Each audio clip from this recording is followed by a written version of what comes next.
L'histoire de l'expansion des États-Unis, des 13 colonies aux 50 États actuels, est une saga captivante d'exploration, de conflits et de quête de la destinée manifeste.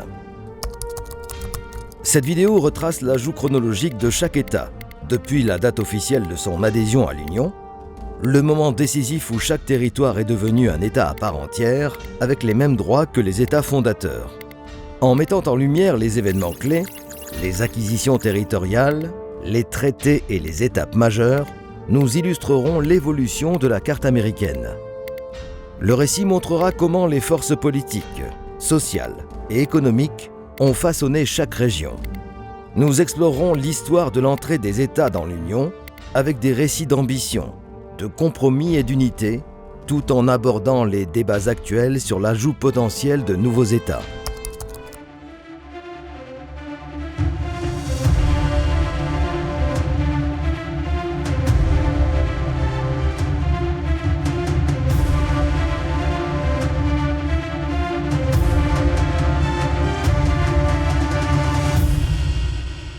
Les États-Unis ont déclaré leur indépendance le 4 juillet 1776, avec l'adoption de la Déclaration d'indépendance par le Second Congrès continental.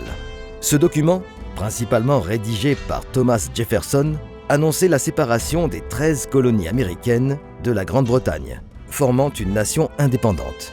La reconnaissance officielle de cette indépendance fut confirmée par la signature du traité de Paris, le 3 septembre 1783, qui mit fin à la guerre d'indépendance.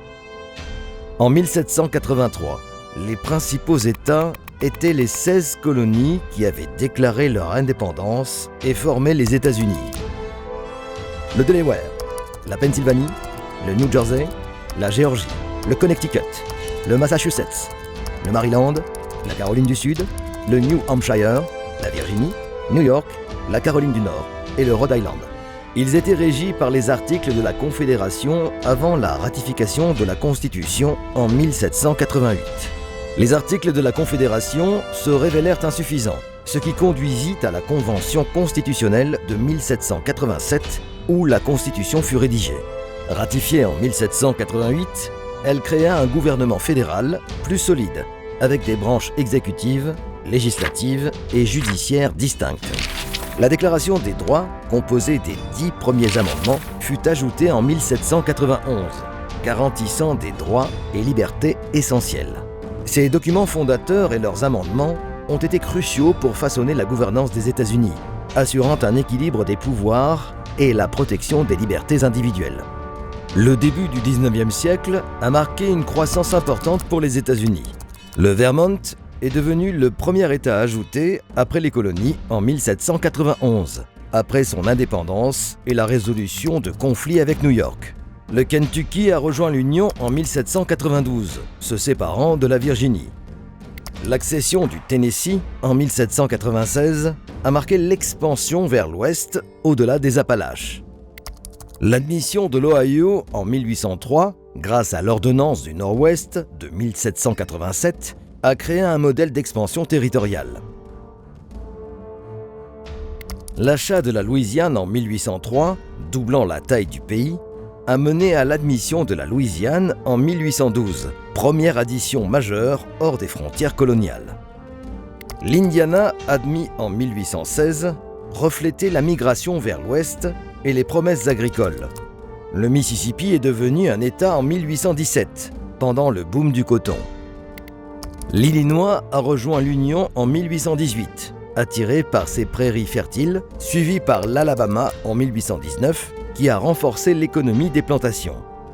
Le compromis du Missouri de 1820 fut un moment clé dans l'équilibre du pouvoir entre les États libres et esclavagistes. Il permit l'admission du Maine comme État libre pour contrebalancer l'entrée du Missouri comme État esclavagiste, soulignant les tensions croissantes. Cette période marqua l'évolution des États-Unis en une puissance continentale, influencée par des changements politiques, économiques et sociaux. L'accession du Missouri au statut d'État en 1821, selon les termes du compromis du Missouri, révéla le conflit croissant autour de l'esclavage. L'accord permit au Missouri d'entrer comme État esclavagiste et au Maine comme État libre pour l'équilibre. Cette période, marquée par la destinée manifeste, vit une expansion rapide vers l'ouest. les Américains croyant être destinés à occuper tout le continent. L'Arkansas rejoignit l'Union en 1836, suivi par le Michigan en 1837. Leur colonisation fut motivée par la migration vers l'ouest et l'attrait de terres fertiles. L'admission du Michigan fut marquée par la résolution de la guerre de Toledo, un différend frontalier avec l'Ohio. En 1845, la Floride et le Texas furent admis. La Floride avait été cédée par l'Espagne en 1819 et le Texas la rejoignit après avoir été une république indépendante suite à sa sécession du Mexique. L'annexion du Texas mena à la guerre américo-mexicaine, permettant aux États-Unis d'acquérir d'immenses territoires, incluant la Californie, le Nevada, l'Utah, l'Arizona et des parties du Colorado et du Nouveau-Mexique.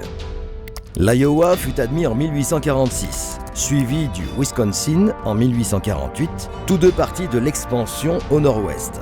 La découverte d'or en Californie en 1848 déclencha la ruée vers l'or, accélérant son admission en 1850. L'entrée de la Californie comme État libre exacerba les tensions. Le Minnesota a rejoint l'Union en 1858, suivi par l'Oregon en 1859. Tous deux furent colonisés via la piste de l'Oregon, route clé pour la migration vers l'ouest. La loi Kansas-Nebraska de 1854, créant les territoires du Kansas et du Nebraska, permit aux colons de décider de l'esclavage, menant à des conflits violents dans le Kansas sanglant. L'admission du Kansas en 1861 en tant qu'État libre souligna le conflit intense entre les sections du pays, qui éclata bientôt en guerre civile. Peu après, 11 États du Sud firent sécession pour former les États confédérés d'Amérique, déclenchant une guerre brutale sur les droits des États et l'esclavage. En pleine guerre, la Virginie occidentale se sépara de la Virginie en 1863 et rejoignit l'Union en tant qu'État fidèle au gouvernement fédéral.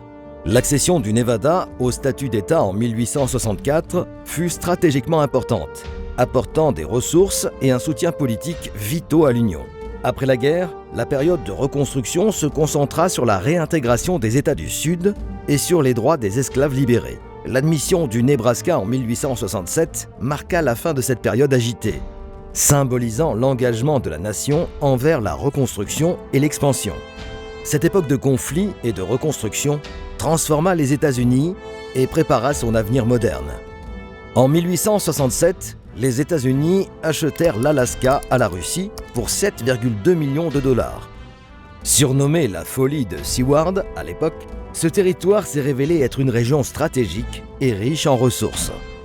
Après la guerre civile et la reconstruction, la fin du 19e siècle marqua une période de forte expansion appelée l'expansion continentale. Le Colorado, admis comme 38e État en 1876, ouvrit cette ère de croissance. Surnommé l'État du centenaire, en raison de son admission lors du 100e anniversaire de la déclaration d'indépendance, l'État devint prospère grâce à son industrie minière florissante. Le territoire du Dakota fut ensuite divisé, permettant l'admission simultanée du Dakota du Nord et du Dakota du Sud le 2 novembre 1889. Ce geste stratégique visait à maintenir un équilibre politique, même dans cette période post-esclavagiste. La colonisation rapide et l'agriculture croissante facilitèrent leur transition vers l'État. Le Montana suivit rapidement, devenant un État le 8 novembre 1889. Ces vastes plaines et montagnes, propices à l'exploitation minière et à l'élevage, accélérèrent sa reconnaissance. L'État de Washington fut admis quelques jours plus tard, le 11 novembre 1889, stimulé par la croissance économique de la région, notamment dans les secteurs du bois et de la pêche. L'Idaho, riche en gisements miniers, devint le 43e État le 3 juillet 1890, suivi du Wyoming le 10 juillet. Le Wyoming fut le premier État à accorder aux femmes le droit de vote, lui donnant le surnom d'État de l'égalité. L'Utah rencontra des obstacles liés à la polygamie pratiquée par l'Église mormone. Après que l'Église y renonça, l'Utah fut finalement admis le 4 janvier 1896. Alors que les États-Unis continuaient de croître, le début du XXe siècle vit l'ajout de nouveaux États, reflétant la réorganisation territoriale et des intérêts stratégiques. L'Oklahoma obtint son statut le 16 novembre 1907, après la fusion des territoires de l'Oklahoma et indien. Cela marqua une étape clé dans l'intégration des terres amérindiennes, bien que le processus fût souvent complexe et controversé.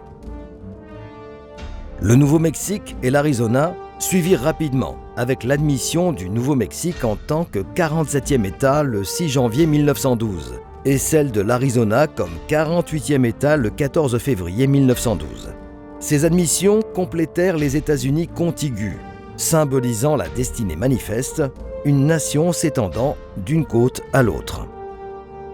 L'Alaska, acheté à la Russie en 1867, fut d'abord perçu comme une terre stérile. Cependant, ses vastes ressources et son importance stratégique durant la guerre froide ont conduit à son admission en tant que 49e État le 3 janvier 1959, marquant un changement géopolitique majeur.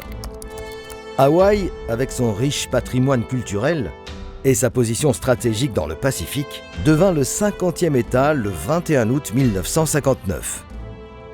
Cette admission marqua l'expansion américaine dans le Pacifique, illustrant l'influence croissante des États-Unis sur la scène mondiale. À l'avenir, des territoires comme Porto Rico et Washington DC sont au cœur du débat sur l'accession au statut d'État, symbolisant l'évolution de la démocratie américaine. Ces régions pourraient redéfinir l'Union, reflétant l'engagement des États-Unis envers l'égalité et la représentation. Si vous avez apprécié explorer l'histoire américaine avec nous, merci de nous donner un pouce bleu, de vous abonner à notre chaîne et d'activer la cloche pour rester informé de nos vidéos. Merci de votre soutien et pour votre visionnage.